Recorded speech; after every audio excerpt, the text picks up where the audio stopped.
Bonjour à tous et à toutes. Aujourd'hui, vous allez écouter La sorcière des bois verts, épisode 2. Mais avant de commencer, nous voulions vous dire un immense merci d'être aussi nombreux et nombreuses à nous écouter tous les lundis matins. Un grand bonjour à Gaspard, Sophie, Margot, Tara, Louis et tous les autres. Continuez de nous partager vos avis sur les histoires. Cela nous fait beaucoup avancer pour la suite. Et maintenant, je vous laisse avec la Picpus. Bonne écoute! Connaissez-vous les bois verts ? Ils s'étendent du lac d'Enchantus jusqu'à la ville de Sortibus.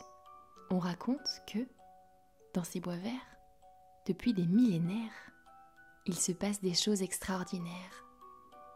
On raconte que dans ces bois verts, depuis des millénaires, habitent des sorcières.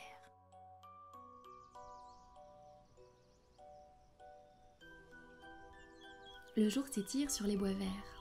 Les rayons du soleil viennent chatouiller les tourelles du manoir de la Picpus et les moustaches de Phébus qui dorent en rond sur un vieux fauteuil en velours.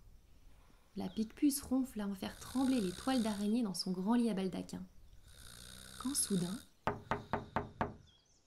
on toque à la porte du manoir. Pas de réponse, il en faut plus pour sortir la Picpus de ses rêves. Voilà qu'on tambourine maintenant. Phébus ouvre un œil et regarde par la fenêtre. À travers les crottes de mouches et les toiles d'araignée, il aperçoit un gros monsieur en costume orange et chapeau mou ridicule et une grande dame toute sèche serrée dans un imperméable gris. Pour la 3e fois, le gros monsieur tape du poing sur la porte. Phébus saute sur les pieds de la Picpus. « Maudit chat, ça ne va pas les moustaches de me réveiller comme ça !» Sursaute la sorcière. Elle s'assoit sur son lit. J'étais en train de rêver que je transformais tous les gamins de cette planète en Ouistiti et ça nous faisait des vacances. 3 énormes coups résonnent dans le manoir. Mais qu'est-ce que c'est que ça? Nous avons de la visite à cette heure-ci? S'étonne la Picpus en sortant de son lit. Elle attrape son vieux châle troué et descend les escaliers en boitillant. Ça va, j'arrive. Elle ouvre la porte et se retrouve face au gros monsieur en costume orange. « Eh ben, vous n'êtes pas matinal, vous !» sourit le monsieur en exhibant fièrement 2 dents en or. La Picpus examine ce drôle de visiteur. Il ne lui inspire pas confiance. « Bonjour, chère madame. Je me présente. Maurice Lamalice, pour vous servir. » annonce-t-il grandiloquent en lui tendant une main blafarde aux doigts courts et potelés. La Picpus le regarde en pinçant du nez. Puis, elle jette un coup d'œil à la dame en gris qui fixe le nuage au-dessus du potager d'un air intéressé. La dame se tourne vers elle en faisant claquer son imperméable. « Bonjour, je suis Madame la Mère, Birgitte de Grande Maison. Mais vous devez sans doute me reconnaître. Mon portrait est affiché partout en ville. » dit-elle d'une voix traînante en jetant un regard méprisant au trou sur le châle de la Picpus. Cette dernière hausse les épaules. La dernière fois qu'elle est allée dans la ville de Sortibus, c'était une nuit de pleine lune pour capturer des rats des villes.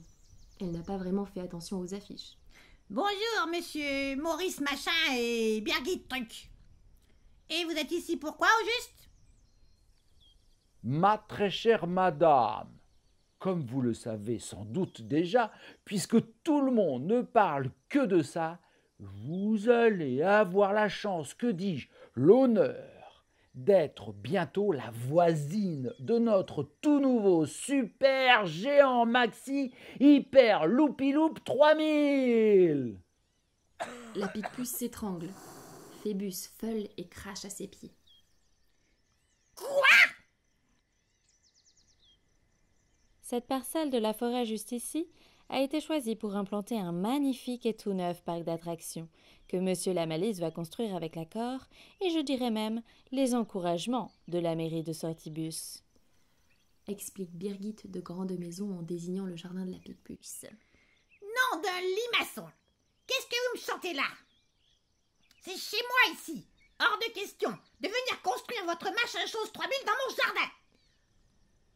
Ah mais non, madame. Sachez que selon la réglementation en vigueur de la commune concernant les parcelles cadastrales, votre terrain ne saurait s'étendre plus loin que ces 3 piquets que nous avons plantés là-bas. La Picpus devient verte, puis rouge. Si on s'approche un peu plus, on pourrait presque voir les poils de son menton se dresser de colère.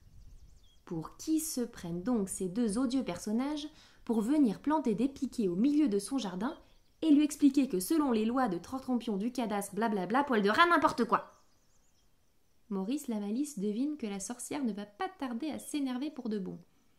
Il tente de l'amadouer. Attendez, attendez, cher ami. Nous avons une proposition à vous faire qui va très certainement vous ravir. Ça m'étonnerait, mais dites toujours. Lui répond la Picpus en faisant un dernier effort pour ne pas envoyer promener ses deux agaçants visiteurs. Vous avez une magnifique demeure.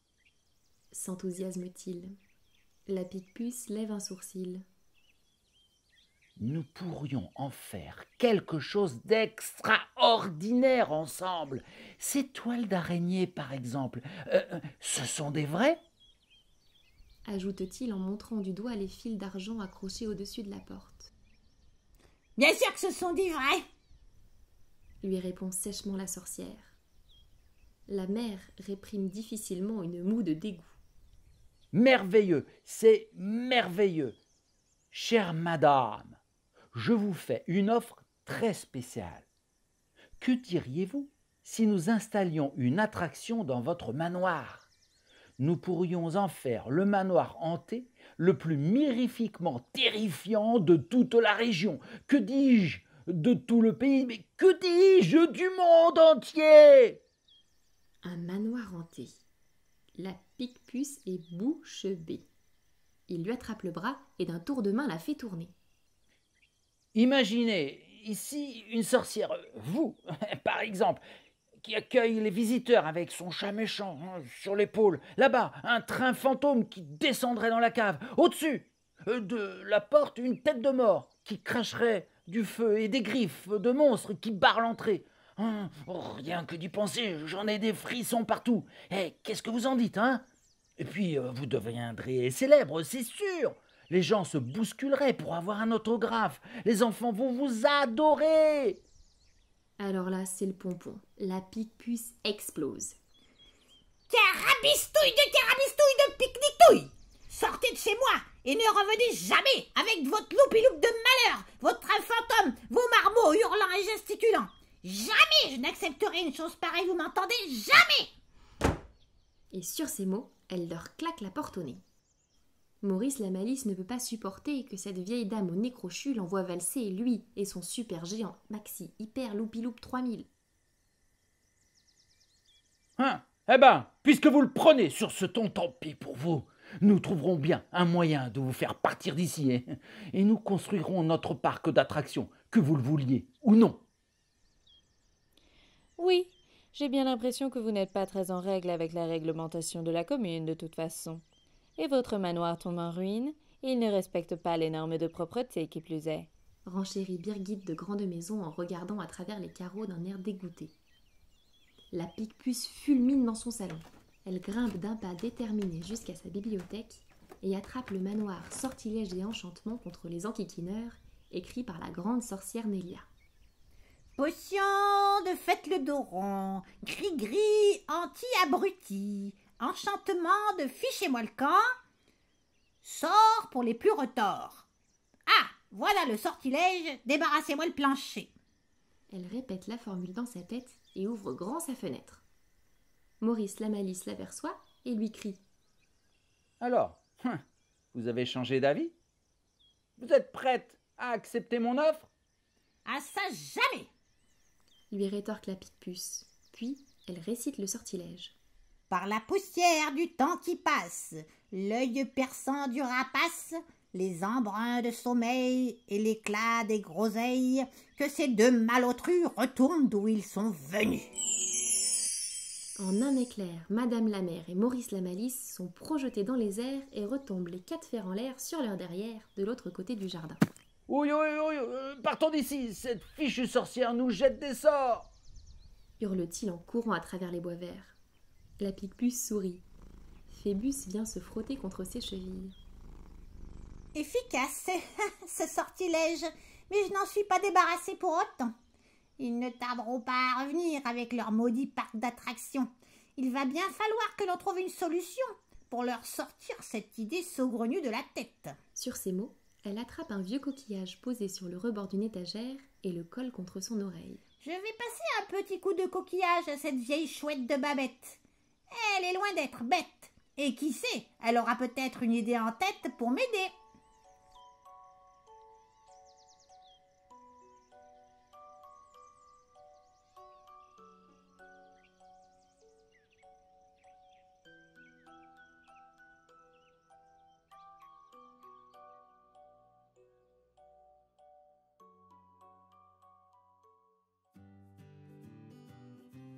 Vous venez d'écouter La sorcière des bois verts, épisode 2. Nous vous donnons rendez-vous lundi prochain pour la suite de l'aventure. Si l'histoire de la Picpus vous a plu, n'hésitez pas à la partager autour de vous, à nous mettre 5 étoiles sur Apple Podcast et à nous écrire pour partager vos ressentis. Retrouvez-nous sur les réseaux à @envoléconté. À très vite!